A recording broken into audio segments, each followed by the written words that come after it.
Bonjour Sophie, c'est Rémi de l'école à la maison. Je réagis à nouveau parce que ce que vous me dites m'inspire quelque chose de nouveau dont je n'ai pas encore parlé sur le site. Vous dites quelque chose de très juste, qui est un prolongement et qui mériterait d'être repris à part entière. Alors ça, j'en parle de cela. Effectivement, euh, le poids des responsabilités, ça peut abîmer un enfant, mais ce que vous ajoutez, c'est qu'en plus, ça ne l'a pas aidé à prendre confiance en elle. Et ça, je crois que c'est très très vrai. Non seulement une responsabilité trop élevée écrase l'enfant, mais en plus, ça va freiner sa confiance en elle. Et elle n'a pas dû la surmonter beaucoup de peur, car je n'ai fait que bien souvent suivre ses choix guidés par la crainte. Exactement. Et ça, c'est très très juste. C'est très juste. Ouais, là, il y a une image très forte. On pourrait penser à notre rapport à Dieu aussi. Moi, je crois que là, bon, ça, je vais en parler parce que ça me paraît vraiment très intéressant. Ça me fait cogiter, vous voyez, en même temps.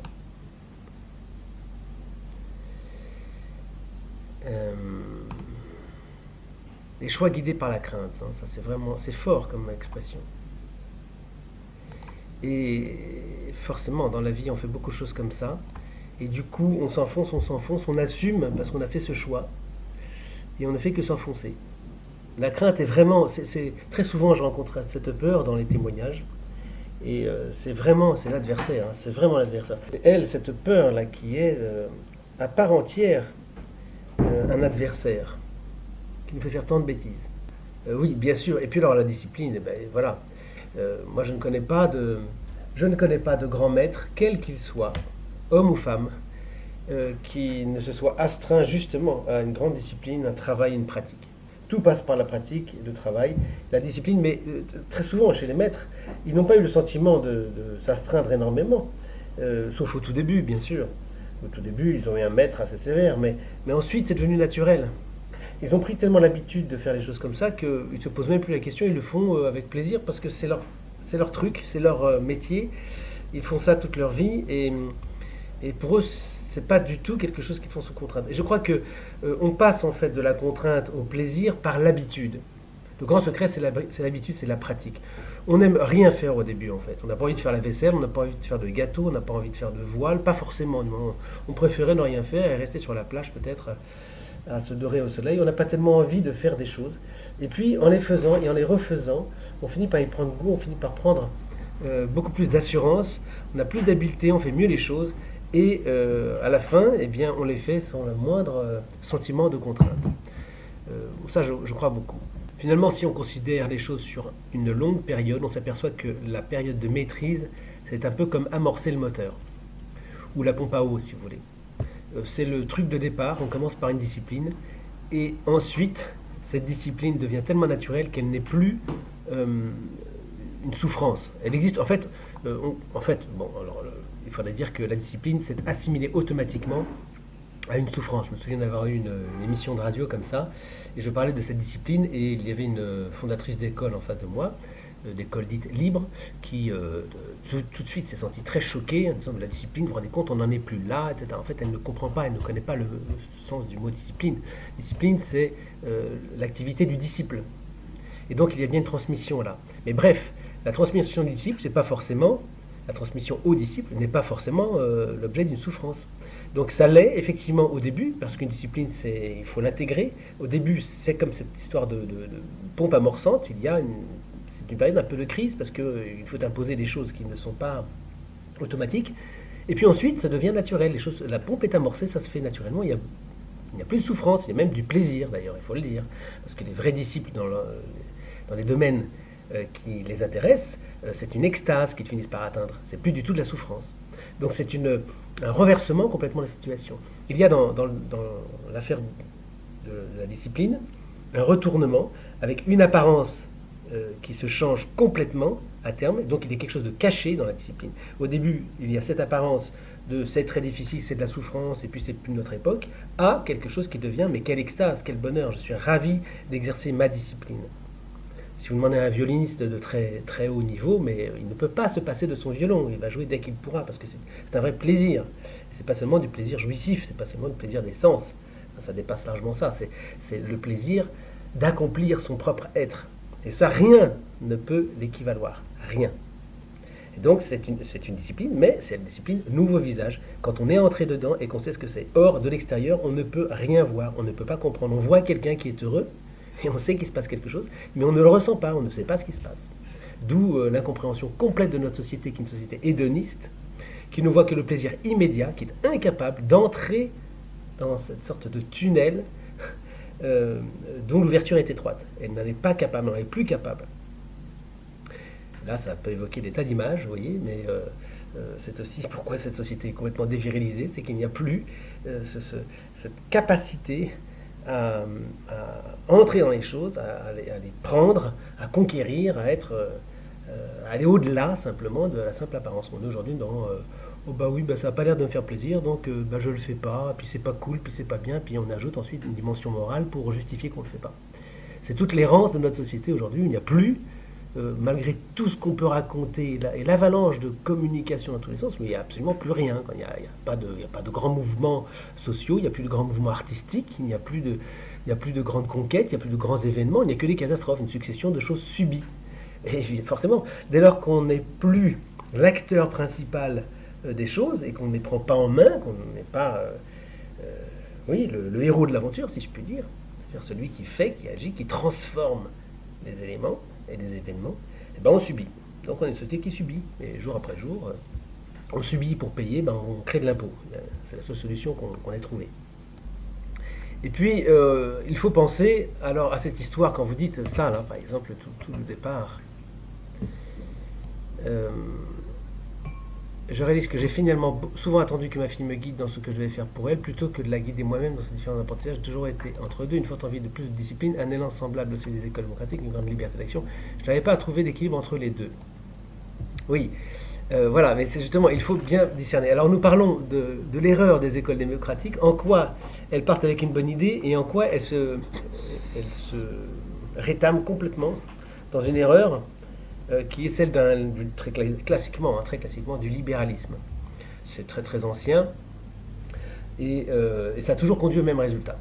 Donc il faut reprendre les choses à la base. Il faut, oui, bien sûr, pour les tout petits enfants, beaucoup de liberté, ils en ont besoin. Il ne faut pas essayer de prendre en charge un tout petit enfant, pas trop du moins. Il y a quelques apprentissages qu'on lui apprend, mais il n'y a pas besoin de l'encadrer toute la journée. Et puis, petit à petit, en augmentant dans les capacités et en grandissant avec l'âge, petit à petit, on amène de plus en plus de maîtrise dans la journée, tout en préservant des espaces de liberté absolue. C'est-à-dire qu'on va donner, par exemple, on peut se donner une échelle correspondant à une journée sur 7, par exemple, est une journée de grande liberté. Et c'est pour ça qu'on avait cette semaine qui nous a été donnée dès le départ, de 7 jours, dont un jour de liberté totale, qui est consacré à Dieu dans les textes anciens. Mais qu'est-ce que c'est que Dieu, y compris pour ceux qui ne le croient pas? Eh bien, c'est le dépassement de soi-même, c'est ce qui est au-delà de notre quotidien, c'est ce que nous pouvons faire de mieux en dehors des pratiques qui nous aident à vivre, à survivre et à affronter le monde, ce bas monde. La sublimation de l'individu, c'est le dimanche. C'est là qu'on fait autre chose que simplement le travail du quotidien.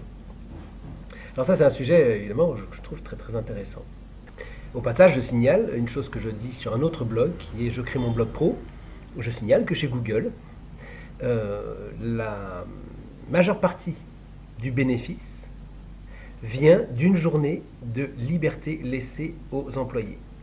Alors ce n'est pas une journée de liberté consacrée à ne rien faire et aller se mettre sur un transat sur le toit de l'immeuble, mais c'est une journée où ils développent le produit qu'ils veulent. Ils font ce qu'ils veulent dans le cadre de leur métier. Donc c'est une semi-liberté, c'est pas tout à fait la liberté totale, mais c'est tout de même une liberté parce qu'ils sont dans le cadre d'une activité qu'ils aiment, c'est ce qu'ils aiment faire et ils ne feraient probablement pas autre chose. Donc plus de la moitié du bénéfice de Google se fait grâce à une journée où les employés font ce qu'ils veulent dans le cadre de leur passion. Et puis quand vous dites, derrière tout ça, d'ailleurs vous le dites là, j'aime la discipline qui permet d'atteindre la maîtrise, eh bien je cite souvent le cas du boxeur. Le boxeur, il a un ring et quelques règles, pas beaucoup, très très peu, hein, c'est un art pratique, enfin c'est un art. Je ne sais pas si c'est un art, mais en tout cas c'est une pratique pratiquement primitive. On ne doit pas taper en dessous de la ceinture, on tape pas quand l'adversaire est au sol, et puis il y a un ring, il ne faut pas en sortir. Ouais, c'est vraiment extrêmement... c'est assez minable comme règle. Bon. Et à l'intérieur de ces règles, qui sont absolument intangibles, il fait tout ce qu'il veut. Il peut faire n'importe quoi, il peut courir sur le côté, en arrière, il peut faire une cabriole s'il veut, on s'en fiche, c'est pas le problème. Il a le droit de le faire. Il a toute la créativité qu'il veut, mais à l'intérieur de ces règles. De même, un comédien, il est un personnage, il va jouer, je sais pas moi, il va jouer Edison, eh bien, il fait tout ce qu'il veut dans le cadre de son personnage d'Edison, mais il faut que ce soit Edison et uniquement Edison, et il n'a pas à inventer des choses qu'Edison n'a jamais faites. C'est son caractère qu'il faut respecter, ce sont les circonstances qu'il faut respecter. Après, il interprète avec toute la liberté qu'il veut. Le comédien a une liberté entière dans le cadre des règles qu'il a. Mais toute la vie, en fait, est comme ça. On ne fait de grandes et belles choses que dès lors qu'on a intégré quelles étaient les vraies règles. Parce qu'en fait, ce sont les règles qui vont nous aider, qui vont nous pousser. Si Edison aimait l'électricité, était passionné par ça, eh bien l'acteur va être obligé de s'intéresser à l'électricité, il va découvrir des choses, et donc il va se développer grâce à des règles qui lui sont imposées. Et ça, c'est le grand secret d'une vie.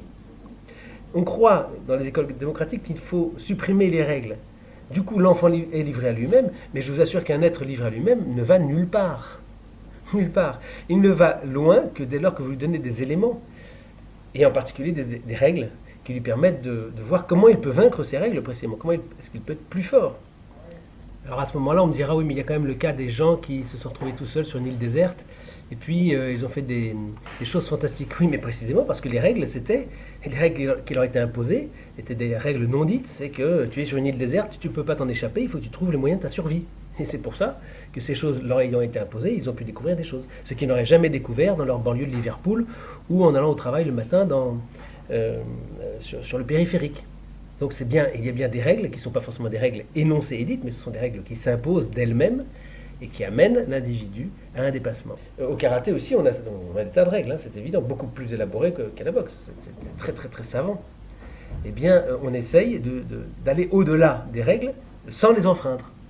Et là, on atteint à des niveaux qui sont pas seulement celui de l'artisan qui pratique, mais celui de ce qu'on appelle l'artiste en général, ou celui du maître qui essaie de faire en sorte que la règle ne soit plus une contrainte, mais soit un support, une aide.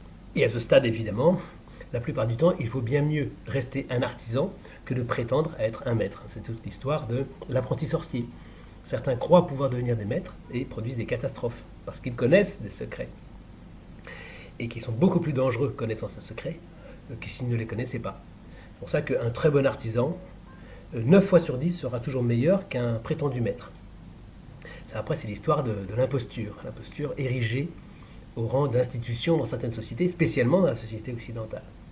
Il y a au sommet des gens qui soi-disant maîtrisent, des spécialistes, des experts qui sont absolument nullissimes et qui seraient moins bons qu'un simple artisan. Si vous mettez un boulanger aux finances de la France, un simple boulanger quel qu'il soit, qui a au moins 3 ans d'activité, il sera un meilleur ministre du budget que le ministre du budget qu'on a depuis 40 ans, au moins.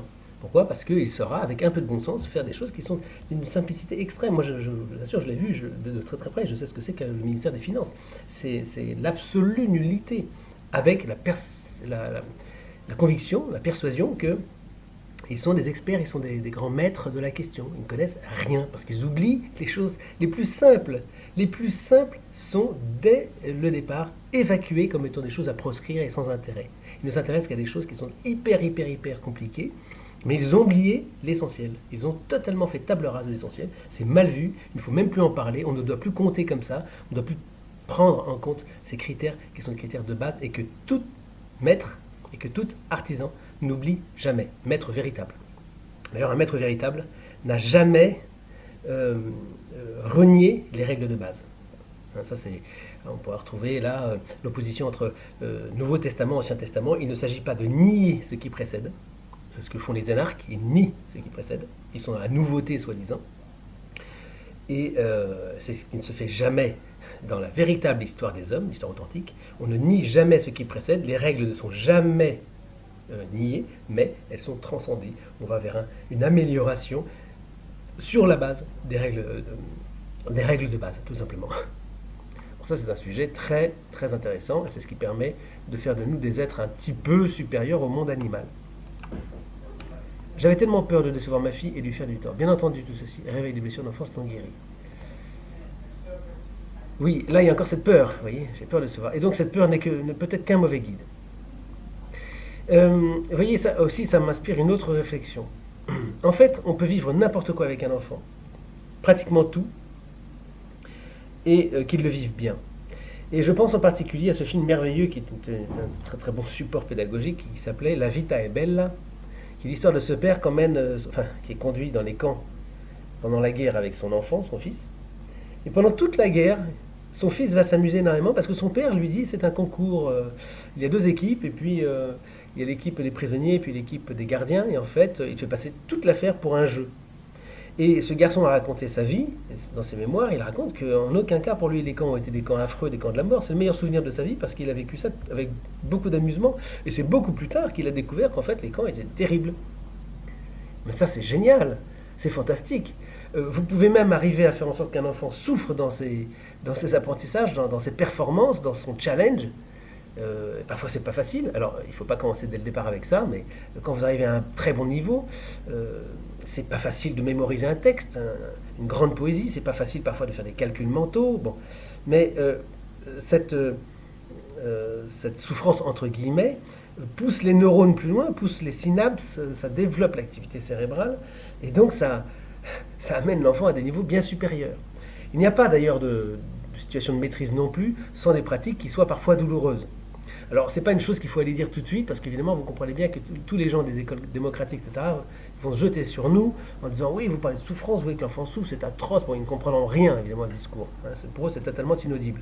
Mais on sait très très bien que des grandes maîtrises, des situations de reconnaissance universelle, sont toujours passées par des moments de grande difficulté, que ce soit Léonard de Vinci, que ce soit Raphaël, que ce soit Aristote, que ce soit, je ne sais pas, n'importe quel grand esprit de l'histoire de l'humanité que vous prendrez, ou grand artiste, ce que vous voulez, ce sont des gens qui sont passés nécessairement par des affres, puisqu'ils ne sont arrivés à ce niveau d'éloquence ou de maîtrise que parce que précisément ils ont passé ces obstacles, ces épreuves qui étaient très très bien racontées dans le Moyen-Âge. Au Moyen-Âge, on raconte souvent dans les aventures des personnages, on arrive devant un gouffre gardé par un dragon et il faut arriver à franchir ce gouffre. Bon, tout ça, c'est bien sûr des symboliques. Ce risque de se perdre et puis ce combat nécessaire contre soi-même, contre le dragon, c'est-à-dire la partie la plus obscure de soi-même, le démon aussi. Et ce combat entraîne bien sûr des souffrances momentanées. Le chevalier est blessé, il est coupé au bras, bon, etc. Mais heureusement, il va trouver une aide qui va l'aider, qui va le soigner, etc. Bon. Tout ça, c'est extrêmement évocateur et c'est à transposer dans notre vie d'aujourd'hui. Qu'est-ce que ça veut dire? Qu'est-ce que ça veut dire tout ça? Quel est le sens? Bon, eh bien, moi je ne crois pas, et je mets au défi quiconque de nous présenter quelqu'un qui soit d'une très très grande maîtrise et qui n'en soit pas passé à un moment donné par une souffrance, par un effort suffisamment dur et pratiquement douloureux jusqu'à physiquement, hein, psychologiquement. Quand on faisait du karaté, bon j'en fais toujours, mais dans mon jeune temps, j'ai des souvenirs extraordinaires de moments où on a beaucoup souffert. Hein, certains pleuraient. Hein. Et je la raconte d'ailleurs dans l'accompagnement, je raconte des moments où on a souffert physiquement, parce qu'à l'époque, les profs, c'était pas la Fédération nationale du karaté qui était aux petits soins, surtout, faut pas brusquer ses petits-enfants. Bon, aujourd'hui, ça a complètement changé. Maintenant, c'est du sport, c'est du loisir, mais à l'époque, on avait des profs qui avaient une grande rigueur, qui venaient du monde japonais, et donc il y avait effectivement de la souffrance. Mais aussi, à la suite de ça, qu'est-ce qu'on était heureux, on était très très heureux en groupe, on se félicitait les uns les autres, on se congratulait d'avoir vécu ça, et on savait qu'on était passé dans un autre domaine, on n'était plus des petits garçons, on était devenus des vrais garçons qui se tenaient debout et qui étaient capables d'affronter des choses qui parfois pendant une heure, on était obligé de rester dans une position pendant une heure sans bouger. Je vous assure que c'est extrêmement douloureux. Hein. Voilà, donc il ne faut pas avoir peur de lui faire vivre des moments difficiles, disons. Hein, on va pas non plus dire il ne faut pas avoir peur de faire souffrir votre fille, on ne peut pas dire ça non plus, mais lui faire vivre des moments difficiles. Et c'est cela qui évitera, si c'est bien conduit, bien sûr, si c'est bien amené, si c'est vers un but louable, de la décevoir et de lui faire du tort. Le meilleur moyen de faire du tort, c'est d'avoir peur et de ne rien faire. Avoir peur, parce que ça c'est sûr que si un enfant qui vit dans la peur, il va se planter tout le temps. Et ne rien faire, ça c'est sûr, parce que c'est l'impasse absolue, on est certain qu'on connaît le résultat d'avance.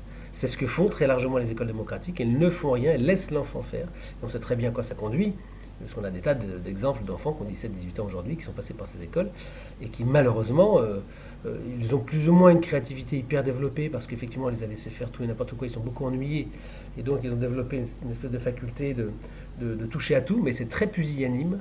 Il n'y a aucun dépassement, aucune envie de dépassement. Ils zappent énormément. Dès qu'une chose les agace, les ennuie, ils passent à autre chose, parce qu'ils n'ont pas été amenés à des maîtrises. Ils survolent un peu tout. Et c'est très très très dommage, parce que là-dedans, évidemment, il y a des enfants qui pourraient très très bien réussir. Alors je ne dis pas que c'est systématique, puisqu'il y a des enfants effectivement qui marchent bien dans ces écoles, mais si on regarde bien, si on gratte un peu les choses, on s'aperçoit qu'en fait ces enfants ont été en fait beaucoup plus aidés qu'on ne le prétend. Il y a eu quelqu'un pour les guider, pour les conduire vers des apprentissages, et donc ce n'est pas tout à fait ce que raconte l'école, ce n'est pas un enfant sans règles et sans guide, etc. Il a été bel et bien guidé, et il y a eu des règles. Simplement, elles ne sont pas affichées a priori. Donc ces enfants qui peuvent réussir, eh bien on les a aidés, et c'est cela qu'on présente.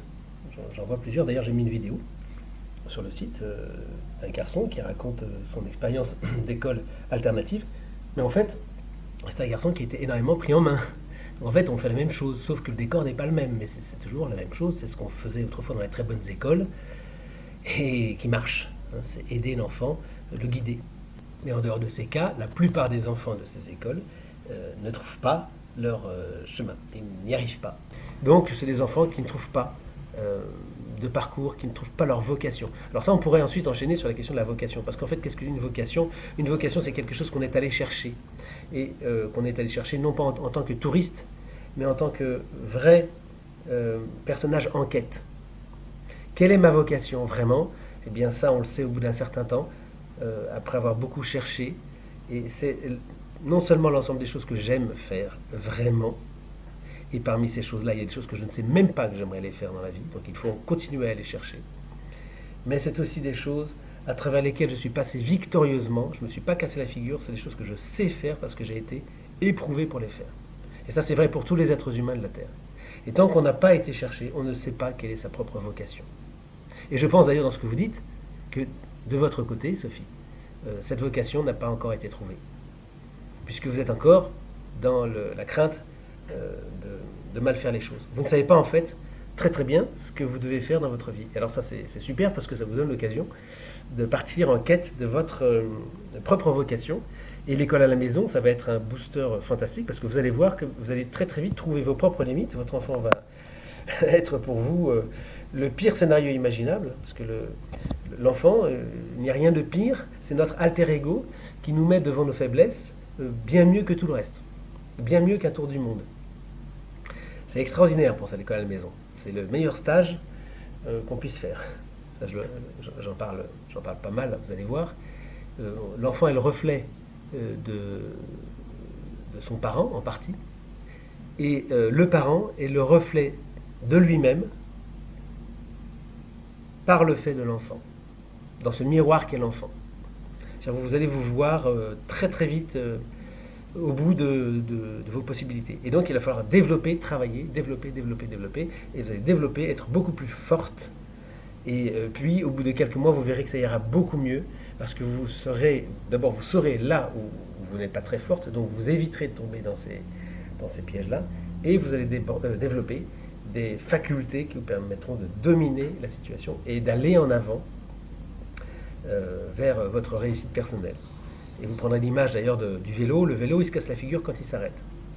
C'est pour ça qu'il faut avancer, il faut créer, il faut s'activer. C'est en s'activant qu'il y a des solutions. Et vous verrez dans la vie, quand il y a avec des personnes où vous êtes en situation où la conversation s'essouffle, on arrive un petit peu au bout, on s'ennuie, eh bien la meilleure issue, c'est de proposer de faire quelque chose. C'est un excellent ressort, parce que faire quelque chose permet de sortir de l'inaction. Inaction, ça nous fait penser à oisiveté, et autrefois on disait l'oisiveté est mère de tous les vices, et on avait raison. Ne rien faire, l'oisiveté en général, c'est ne rien faire. Parler, c'est la mère de tous les vices. Et notre société occidentale est le fruit et la fille de cette oisiveté et de tous ses vices, puisqu'elle a mis à la tête de ces gouvernements des gens qui sont des parleurs, qui n'ont jamais travaillé de leurs mains. Les gens qui sortent de l'ENA, les gens qui sortent du monde du journalisme, ce sont des gens qui n'ont jamais travaillé. Les journalistes, ce sont des gens qui ont passé leur vie à parler des autres. Ils parlent. Et donc, ils n'ont rien fait de leur vie. Ils n'ont jamais rien fait de leur vie. Et c'est ces gens-là qui contrôlent la société. Ce sont des oisifs, ce sont des inactifs. Et donc, leurs raisonnements sont faux. Tout est faux dans leur tête parce qu'ils n'ont jamais éprouvé les choses. C'est du baratin ce qu'ils racontent. Ça n'est jamais une chose éprouvée. On peut demander à un journaliste, moi ça m'est arrivé de le faire, je vous dis telle ou telle chose, mais est-ce que vous l'avez éprouvé dans votre vie? Est-ce que vous avez éprouvé dans la réalité des choses ce que vous dites? Eh bien, non, en aucun cas. Ça n'aurait jamais arrivé. Ce sont des bavards professionnels. Ils le disent. Vous savez, c'est pas mon travail, c'est pas mon métier. Mon métier, c'est d'informer. Mais informer, ça ne veut rien dire. Informer, c'est parler, c'est bavarder, c'est passer sa vie à parler des autres. Et l'ENA, c'est pareil. Les gens qui ont fait toutes ces hautes études, qui n'ont jamais travaillé, qui n'ont jamais été confrontés aux réalités naturelles, sont incapables d'avoir des solutions. C'est évident. Ils sont même aveuglés dès le départ. Ils ne peuvent pas voir la vérité parce que les choses sont ainsi faites. Dieu a fait les choses comme ça, que la vérité ne se révèle qu'aux gens de pratique et de maîtrise.